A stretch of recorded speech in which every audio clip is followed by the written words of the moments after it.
So the Cybertruck.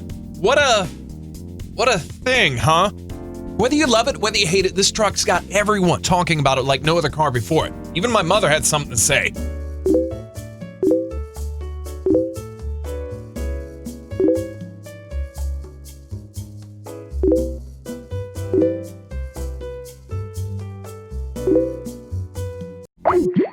Let's be clear, all this internet going up in flames is not because of the numbers it's putting out. Those are just normal characteristics of electric motors.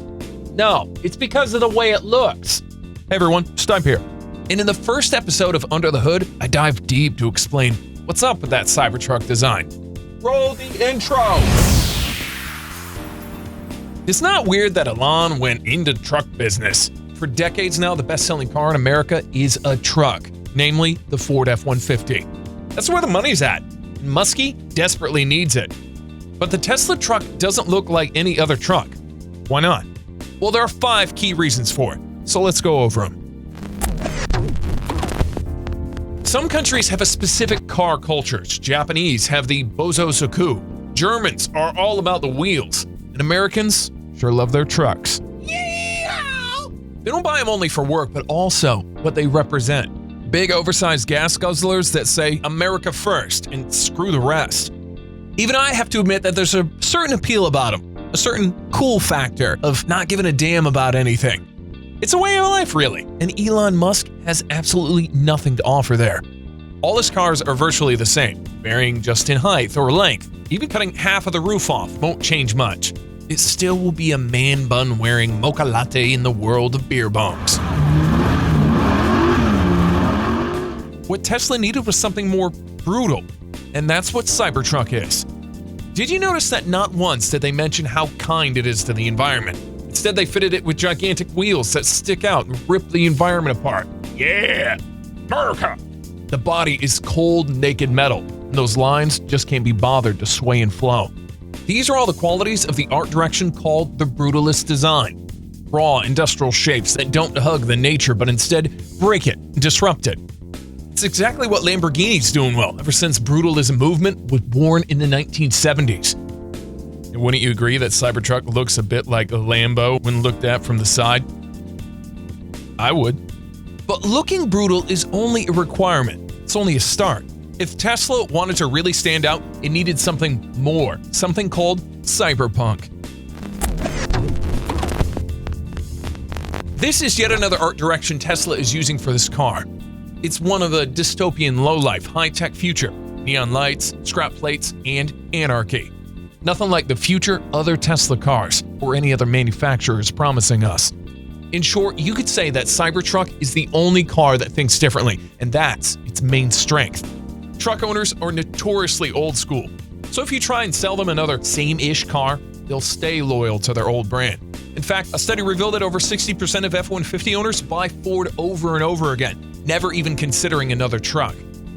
But Cybertruck is completely different, and that opens the door to a brand new bunch of potential buyers.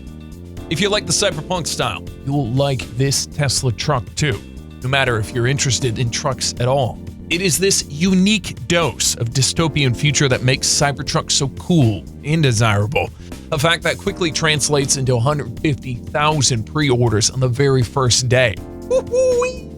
Still, looking like it came from a cool dystopian future is just a happy accident that Tesla decided to go along with. And the cause of that happy accident is... Unlike most trucks that have a body sitting on top of a frame, Tesla decided to turn the body into a structural frame itself. Something that acts as a shell, or better yet, an exoskeleton into which all the other parts are screwed in. This gives it much more room inside for the occupants as well as the batteries, but it also poses a problem. Wouldn't the body just crumble under its own weight without a bottom frame to support it? Turns out, no, because that body is made of the ultra-hard 30X steel, which was specifically designed for the use in SpaceX rockets. This alloy is so tough and rigid, a sledgehammer won't make a dent in it, and it will even stop a bullet. What's more, it'll also break a stamping machine. The usual way to make car panels is to stamp them in the shape, but since this is impossible with the Cybertruck, they had to resort to a different, very expensive method. since you can't stamp the damn thing, the only way to shape the panels is to cut deep grooves in those steel sheets and bend around them, like so. Still, this is a very long and expensive process, so if you wanted to make an affordable truck, you better limit the number of those lines to a minimum. That's why the design is so minimalistic. It's the affordability that made Cybertruck look like a pair of 1990 Tomb Raider tits. Sure, Tesla could have added more lines to it, but if you want your tits to look like this, it's gonna cost you. Just ask any sugar daddy. And then there's the last piece of the puzzle. You see, if Cybertruck looked like a regular truck, it would just look like a truck. And what exactly is exciting about that? This way, it looks like nothing else on the road, and that ignited the internet in a blaze that Team Kardashians could only dream of. Half of the people liked it, while the other half hated it. The debate started, comments flying left and right, memes were made and shared among friends. Everyone had an opinion, and everyone couldn't wait to voice it, my mother included. This is the greatest gift Tesla could possibly get. The message of a weird new car was spreading like wildfire, and it was all thanks to its controversial design. Even you watching this video is a testament to how brilliant, from a marketing standpoint, this design is. Now compare that to the launch event of Tesla Model Y. Everyone agreed it's nothing but a taller Model 3, and just moved on with their lives. Big whoop. And that's it. All tied in perfectly. Because Tesla wanted a better use of the space, they made a strong exoskeleton that was very expensive to shape. But they embraced this limitation and instead created a unique cyberpunk-looking truck that's just as brutal as any other truck on the road. And then, the internet did what it does best every time something is out of the norm. It spreads the news like Charlie Sheen spreads the disease. Ouch! In my opinion, the whole thing is just pure brilliance. Bravo, Tesla. Bravo. Anyway, I know you have an opinion about it too, so let's hear it. And if you think Cybertruck is ugly, at least now you know it had a good reason for it. Just like these 7 cars I trash talk in the video about cars that were ugly on purpose. Go check it out. Also subscribe if you haven't, and I'll see you in the next one. Cut!